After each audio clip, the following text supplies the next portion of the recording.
భారతీయ సంఘ సంస్కర్త, ఉపాధ్యాయిని, రచయిత్రి, నిమ్న వర్గాల అభివృద్ధికి కృషి చేసిన సావిత్రీబాయి పూలే జయంతి నేడు.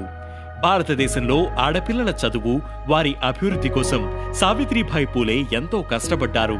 స్త్రీ అభ్యున్నతికి కృషి చేసిన మొట్టమొదటి బహుజన మహిళ ఆమె.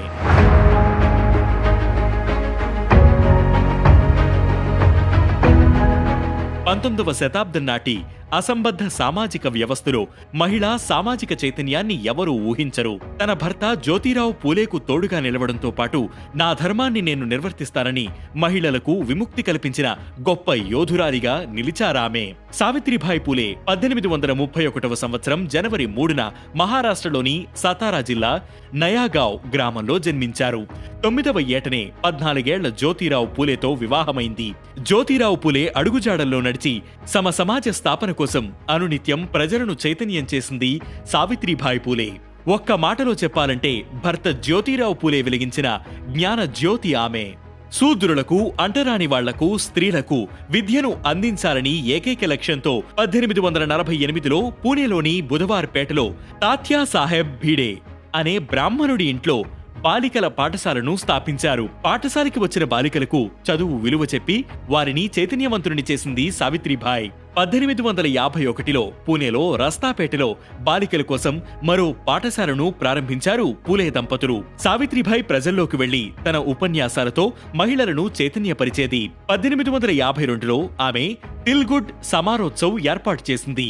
ఈ సమావేశంలో కులమత భేదాలు పాటించకుండా అందరినీ ఒకే వరుసలో సమావేశపరుస్తాం, ఒకే రీతిలో పసుపు కుంకుమ పంచుతాం అని ఒక ఆహ్వాన పత్రిక అచ్చువేసి మహిళలందరినీ ఆహ్వానించింది.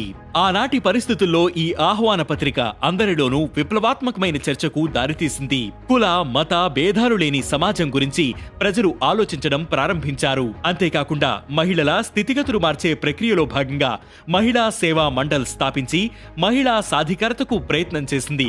1873లో భర్త జ్యోతిరావు పూలే స్థాపించిన సత్యశోధక్ సమాజ్లో చురుకుగా పనిచేస్తూ బాల్య వివాహాలు, మూఢనమ్మకాలు, సతీ సహగమనం అలాంటి సాంఘిక దురాచారాలకు వ్యతిరేకంగా పోరాటాలు చేసింది. 1890లో భర్త జ్యోతిరావు పూలే మరణం తర్వాత సత్యశోధక్ సమాజ్ పూర్తిస్థాయి బాధ్యతలు చేపట్టి కార్యకర్తలకు, అనుచరులకు మనోధైర్యాన్ని నింపింది. 1897లో పూణేలో ప్లేగు వ్యాధి వ్యాపించినప్పుడు దత్తపుత్రుడు యశ్వంత్తో కలిసి రోగులకు సేవ చేస్తూ మార్చి 10న ఆమె మరణించింది. అసామాన్యమైన ఆమె సేవకు గాను 1997లో భారత ప్రభుత్వం సావిత్రీబాయి పూలే జ్ఞాపకార్థం తపాలా స్టాంపులను విడుదల చేసింది. పూణే విశ్వవిద్యాలయానికి సావిత్రీబాయి పూలే పేరు పెట్టారు. సావిత్రీబాయి పూలే అక్షర ఉద్యమాన్ని ముందుకు నడిపించడానికి ఆమె జయంతి రోజున గత ఏడాది ధర్మ టీచర్ యూనియన్ ఏర్పడింది. విద్యను ప్రజాస్వామీకరించడమే ఈ యూనియన్ లక్ష్యం. మహిళల అభ్యున్నతి కోసం ఎనలేని కృషి చేసిన సావిత్రీబాయి పూలే జయంతిని తెలంగాణ ప్రభుత్వం మహిళా ఉపాధ్యాయుల దినోత్సవంగా నిర్వహిస్తోంది.